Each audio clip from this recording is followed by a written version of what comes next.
Greetings to you. This is the Consciousness Germane. We have been presenting a series for you called Journey Through the Galactic Heritage Cards. So if you haven't seen the earlier videos that we've presented and you want a more comprehensive understanding of the work that we're doing, we really recommend that you go back and watch the earlier videos before you continue with this one, so you have a context in which to understand the material. For those of you who have watched the previous series, you know that prior to this one, we worked with the cards at the very early beginning of the deck. And those cards represented the emergence of consciousness into your reality from more of a non-physical expression. This particular session we're going to do for you today, we are finally now moving the energy into the birth of the physical realms and what you would call physical incarnations. So many of you who are watching this video are already familiar with the book Prism of Lyra that we offered for you several decades ago. So you already know that the information we've presented in the past is that the first emergence of humanoid civilizations was in the area that you know of as Lyra. This is what we are going to begin exploring today through the cards. Now, it's important for us to let you know that when we speak of the constellation Lyra, we are talking about an area of your sky from the point of view of Earth. The stars now that you have labeled as Lyra are much younger than the history that we are speaking of. So these very, very, very early civilizations were part of star systems that are long gone now. And those civilizations, through time, moved outward and spread their colonies outward through other different star systems, eventually coming to Earth. That means then we are talking about quite a lot of galactic history. And of course, there is absolutely no way to encapsulate the entire historical knowledge of your forefathers in very short videos. This is why we use the terms Lyra to more talk about a lineage rather than a specific species that comes from a specific star. All right, so where we left off last time then with the Arcturus consciousness, now we move from that non-physical state into the physical state. So of course, skipping through a lot of history, you will find that the very first incarnations of what you call humanoid or pre-humanoid beings began within the Lyran civilization. Now, in terms of evolution and timing, the evolution of these Lyran beings from the first inception of their humanoidness, if you will, into sentient beings and spacefaring beings was quite a very long time, because they did not have the advantage that you have, which is now on Earth you have forefathers to help you in your evolution. Back then, you might consider it to be almost like the Wild West, in the sense that these beings at the very beginning were very alone. So let's look then at, once again, the original reason why consciousness chose to have the experience of separation. Now, within the first video, we talked about this. So summarizing here, we simply say that the overall reason for this entire journey was for consciousness to experience what it was like to not remember who it is, and to experience itself as separate from its original state or the wholeness that you are. So that being then the foundational reason for this entire journey, you can see that those times of darkness and those times of separation were actually part of the plan. It had nothing to do with you as a species or as a galactic species falling from grace or being abandoned or anything like that. It is simply the journey that you set out for yourself deep into separation in order to experience the reunification. And that is the journey that we take through these cards.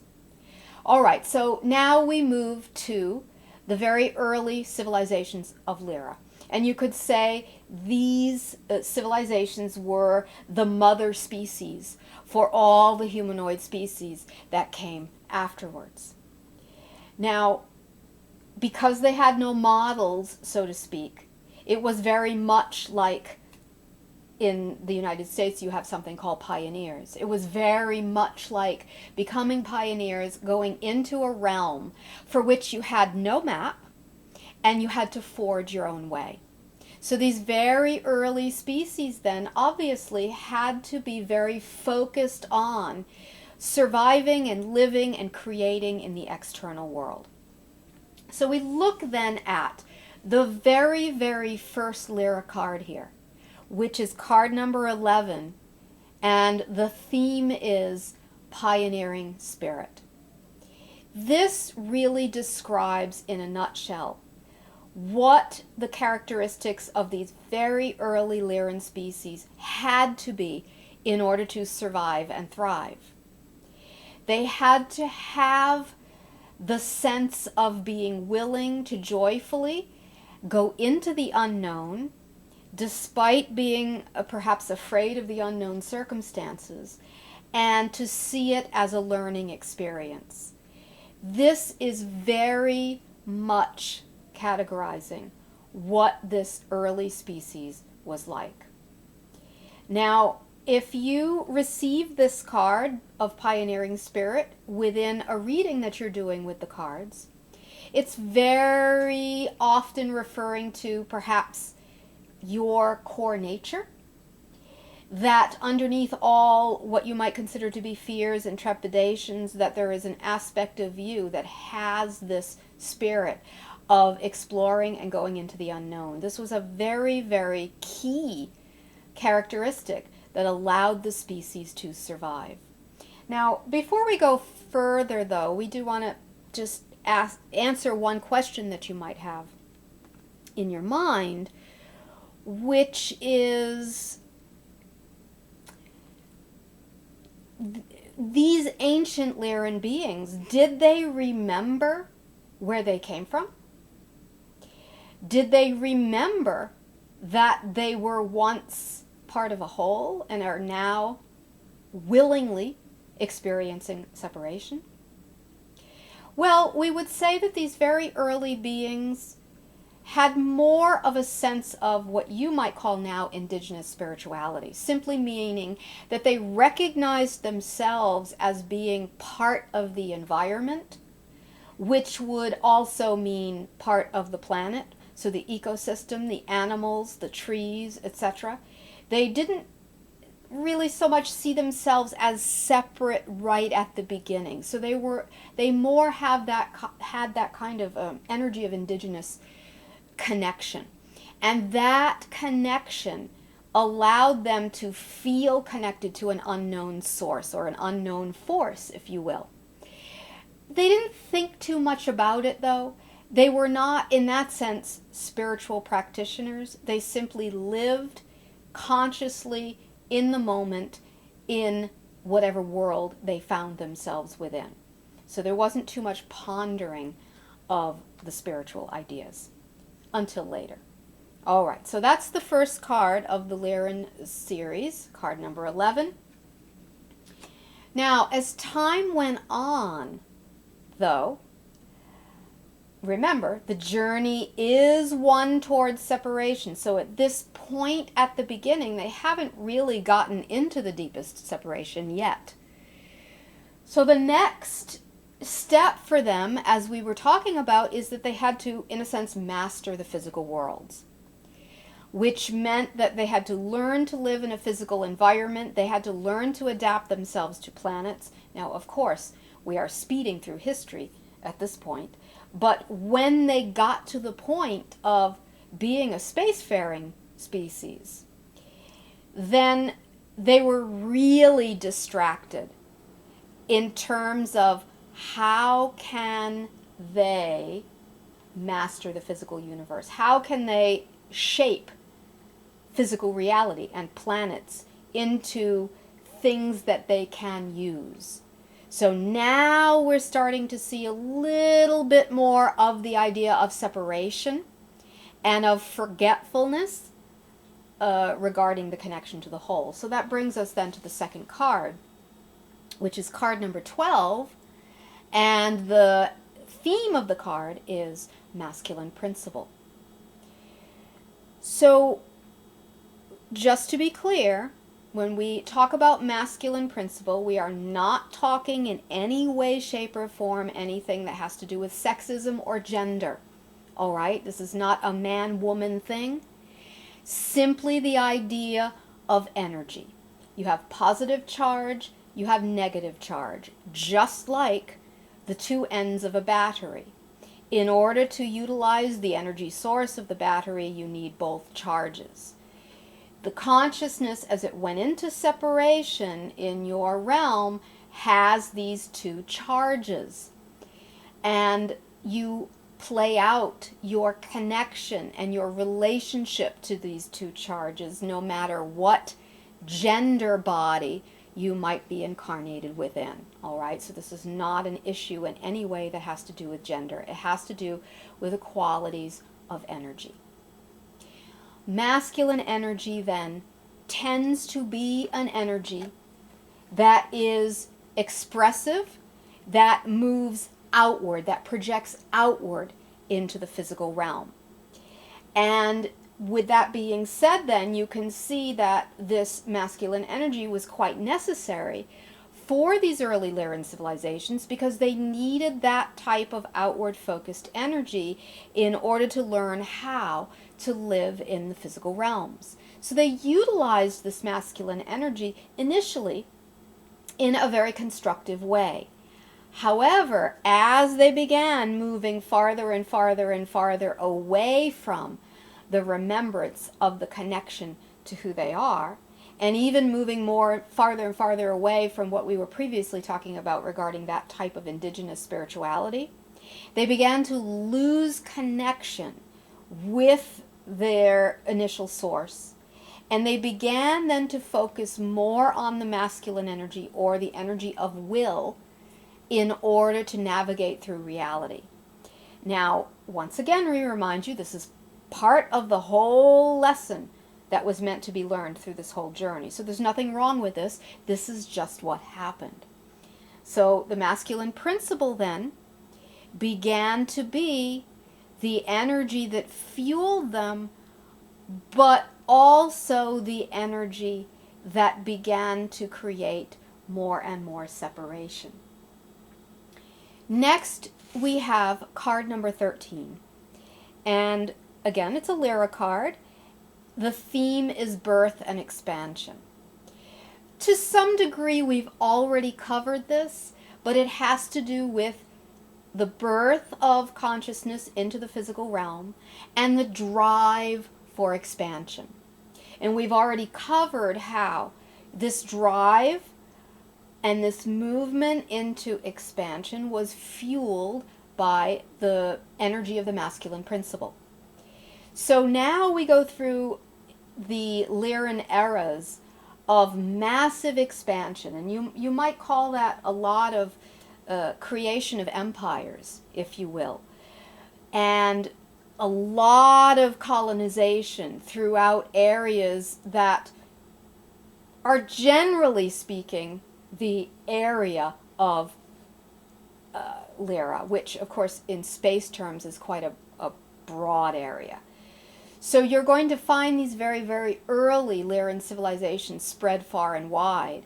The stars, or the area space that you know of now as the Big Dipper, the Polaris area, etc., was also one of the areas where the Lyran Empire spread. The constellation you know of as Cygnus as well, many, many others, Cassiopeia, and the empire itself then began to be very vast.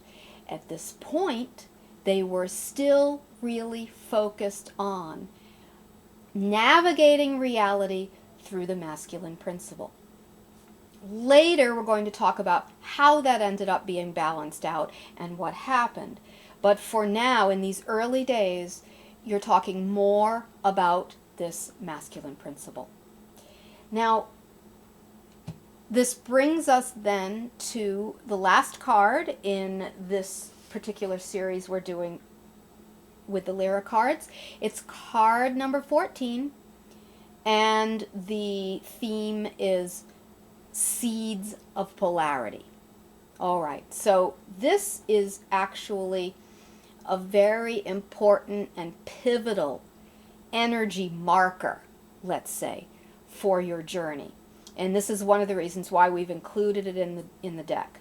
Because as we previously said, the early, very, very, very, very early Lyran civilizations were not really so polarized. They were focused on a creation in the external world, and they were not so much working on the spirituality, but they had a natural interconnection with the environment around them. But as they went further and further into colonization and further through the directive they had set for themselves from the one consciousness, which is to explore separation, then they began to focus on, or to be driven by, the masculine principle. And thus, when one principle is utilized to the exclusion of the other, that is usually when the seeds of polarity begin sprouting. So at this point then, when the Lyran Empire began to rise, when there was colonization far and wide, in these very, very ancient days, we are speaking of many millions of years ago, many, many, many millions of years ago, they hit a nexus point in their development. And that nexus point was a commitment to continuing to perpetuate the energy of separation through the focus of the utilization, mostly of the masculine principle energy. All right, so this is an important nexus point. As you'll see later when we begin to talk about the Vega cards, you'll see why this is an important nexus point. But for now, this whole Lyran history then is quite long, and it is actually very much paralleling a lot of the lessons you as humans are learning as you live on Earth now. The next series of this, the cards that we're going to do for you, moves into a new era of Lyran consciousness. And you're going to see that in the next section, that we're going to be talking more about characteristics of Lyran consciousness. And you will see how the characteristics of this ancient Lyran consciousness are also alive and well on Earth now. For though the Lyrans are your forefathers genetically, please also remember that in terms of spiritual lineage, in terms of the progression, as you call, through reincarnation, your souls now are them from the past. So it's basically the same souls reincarnating through millennia, experiencing the same lessons from different perspectives and learning about your own separation and your own illusions, eventually coming to a place of healing, self-forgiveness, and awakening. So the Lyrans have already made that journey. And because you are a very strong, you're very strongly connected to these Lyran forefathers, because they were very active on Earth in ancient times as well, influencing the new Earth species. You carry with you some of their patterns, some of their wounds, some of their habits, and we will talk more about this in the next video set. But for now, simply know that we've hit the nexus point where polarity has been seeded. And now the journey really begins as you move deeper and deeper into polarity through the incarnational lineages. And that's where the fun begins. Yes, we know many of you don't think that's the case, that it is very fun. But when you remember the original purpose for the fragmentation and for this entire journey, you can see this is simply part of the journey. From the point of view of the one consciousness, it is not judged as negative or failure, or that consciousness has fallen. It is simply part of the journey. Your heritage is rich with experience, and it is our honor to assist you in reconnecting and remembering it. Thank you so much for your interest, and please look for the next video where we will pick up pretty much right where we've left off now with the next phase of Lyran consciousness. Until then, much love to you all.